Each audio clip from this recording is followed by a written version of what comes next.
Assalamualaikum dan salam sejahtera. Saya Idina Miriam bin Adam daripada kumpulan 11 akan menerangkan tentang jenis-jenis kecerdasan buatan.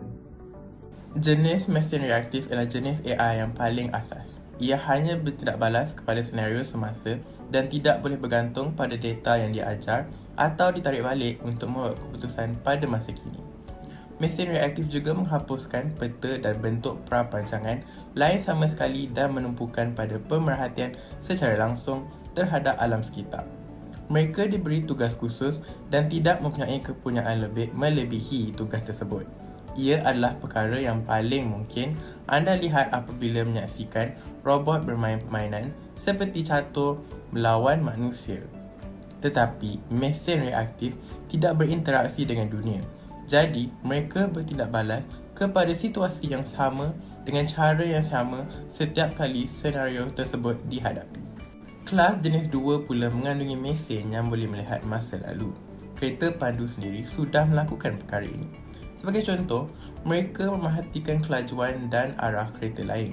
Walau bagaimanapun itu tidak boleh dilakukan dalam satu saat sahaja, sebaliknya mereka memerlukan pengenalan pastian objek tertentu dan memantaunya dari semasa ke semasa. Pemerhatian ini ditambahkan pada gambaran praprogram dunia kereta pandu sendiri yang juga termasuk penanda lorong, lampu isyarat dan juga elemen penting lain seperti selekoh di jalan raya. Tetapi, maklumat ringkas tentang masa lalu ini hanya sementara. Mereka tidak disimpan sebagai sebahagian daripada perpustakaan pengalaman kereta yang boleh dipelajari daripadanya. Cara pemandu manusia menyusun pengalaman selama bertahun-tahun di belakang roda. Jenis AI ketiga pula berinteraksi dengan pemikiran dan emosi manusia. AI ini pada asasnya akan memberi tumpuan kepada individu yang binanya boleh dibentuk oleh pelbagai faktor seperti memahami manusia. Teori minda AI akan mempunyai pemahaman yang lebih baik tentang entiti yang mereka berinteraksi dengan memahami keperluan, proses pemikiran, emosi dan kepercayaan mereka. Pemahaman adalah konsep utama yang berkaitan dengan teori minda. Ia mungkin berurusan dengan pelbagai aspek seperti tingkah laku, emosi, sifat dan perasaan manusia serta banyak lagi. Ini dianggap sebagai salah satu perkembangan teknologi kritikal yang menyusun emosi, sentimen dan pemikiran orang ramai. Ini juga akan menjadikan mesin mampu membuat keputusan yang serupa dengan manusia. Akhir sekali, kesedaran atau self-awareness adalah jenis AI yang terakhir di mana mesin menyedari diri mereka dan melihat keadaan dalaman mereka serta emosi, tingkah laku dan ketajaman orang lain. AI ini masih belum berkembang dan jika ia dijelmakan, kita pasti akan menyaksikan robot dengan kesedaran dan kecerdasan peringkat manusia.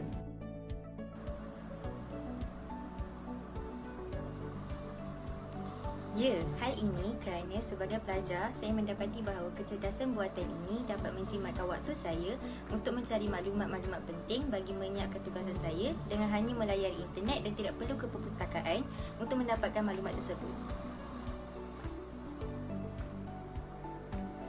Antara aplikasi yang sering saya gunakan adalah aplikasi Touch and Go dan juga ShopeePay. Aplikasi ini banyak membantu saya dalam menguruskan kewangan seharian di samping membantu saya dalam melihat rekod perbelanjaan seharian saya secara automatik dan pantas. Pada pendapat saya, mesin ialah ciptaan manusia. Jadi, kita perlu sentiasa ingat bahawa mesin hanyalah alat dan terdapat beberapa dalang manusia di sebalik penciptaannya. Sebagai contoh, kita semua telah menjadi ketagih kepada teknologi seperti telefon bimbit, komputer dan gadget lain. Jika kita boleh mengelak daripada menggunakan telefon semasa kita bersama keluarga atau rakan, maka teknologi masih belum mengawal kita, yang bermaksud kita yang mengendalikan mesin mengikut keperluan. Sebagai seorang pelajar, saya merasakan bahawa kecerdasan buatan ada mendatangkan kebaikan daripada segi ciptaan penghimasan muka di telefon pintar. Dengan kehadiran teknologi ini, saya boleh membuka telefon saya tanpa memasukkan password atau jika saya lupa, saya hanya gunakan pengimbasan muka. Walau bagaimanapun, saya terus sedar bahawa kecerdasan buatan ini menyebabkan saya terlalu bergantung kepada perkara tersebut.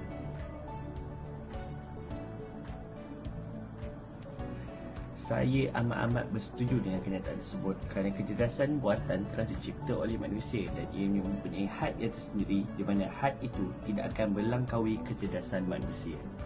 Kesimpulan yang boleh kita dapati daripada temubual tersebut ialah kepesatan teknologi kecerdasan buatan sangat membantu manusia, terutamanya pelajar. Sebagai contoh yang disebutkan adalah dari segi pengurusan kewangan. Selain itu, teknologi tidak akan mampu mengatasi manusia. Hal ini kerana teknologi sendiri dikendalikan oleh manusia dan diwujudkan oleh manusia. Akhir sekali, keburukan paling utama adalah kita semakin leka dan bergantung harap dengan kecerdasan buatan. Sebagai contoh, masyarakat pada zaman kini tidak boleh hidup tanpa telefon pintar. Sekian, terima kasih.